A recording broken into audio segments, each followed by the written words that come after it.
নমস্কার। আজকের প্রতিবেদন মেষ রাশি জাতক জাতিকাদের জন্য। সনাতন বেঙ্গলের পক্ষ থেকে আমরা এই প্রতিবেদন শুধুমাত্র তুলে ধরছি যাদের মেষ রাশি তারা অবশ্যই এই প্রতিবেদনটি আমাদের দেখবেন। তথ্য কি বলছে? তথ্য বলছে আজ মঙ্গলবার মেষ রাশির জন্য অত্যন্ত একটি শুভ দিন। নতুন কাজ যারা শুরু করতে চাইছেন, অর্থাৎ ব্যবসা বা কোনো স্কুল কলেজে ভর্তি হতে যাচ্ছেন বা যাদের অফিসে জয়েনিং রয়েছে, তাদের জন্য অত্যন্ত একটি শুভ দিন হচ্ছে আজকের এই মঙ্গলবার। তার পাশাপাশি আপনাকে আর্থিক লাভ এনে দিতে পারে। আপনি নতুন কোনো ব্যবসা বা কোনো পার্ট টাইম কোনো কাজ শুরু করছেন, সেখানেও আপনি সাফল্য পেতেই পারেন। তার পাশাপাশি আপনার কোনো বন্ধু বা পরিচিতি কারোর ধরো টাকা আটকে আছে, সেই টাকা আপনি ফেরত পেতে পারেন। আপনার জন্য নতুন কোনো উপার্জনের রাস্তা খুলে যেতেই পারে, এমনটা কিন্তু তথ্য বলছে।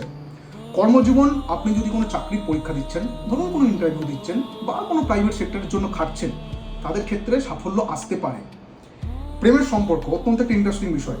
প্রেমের সম্পর্কে আপনার সঙ্গীর সঙ্গে যে ভবিষ্যৎ, সেই ভবিষ্যৎ নিয়ে দীর্ঘ আলোচনা হতে পারে এবং আপনার যে একটা প্রেমের যে আপনার যে সময় দিচ্ছেন যেখানে আপনার সঙ্গীর সঙ্গে, সেখানে আপনাদের কিছু নতুন কিছু সুযোগের কিছু সম্ভাবনার একটা কথা রয়েছে। তার পাশাপাশি কিছু সতর্কতা অবলম্বন করতে হবে। কিসের সতর্কতা?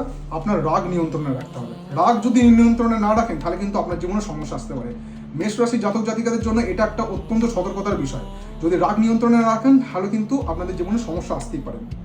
আপনাদের জন্য আজ মঙ্গলবারের শুভ রং হচ্ছে লাল, আর শুভ সংখ্যা হচ্ছে 3 আর 9। যেমনটা জানালাম, আজ মঙ্গলবারে মেষ রাশি জাতক জাতিকাদের জন্য কি সতর্কতা, কি হতে পারে, কি সম্ভাবনা রয়েছে, এরকম নানান আপডেট পেতে অবশ্যই নজর রাখুন সনাতন বেঙ্গলের ডিজিটাল পর্দায়। নমস্কার।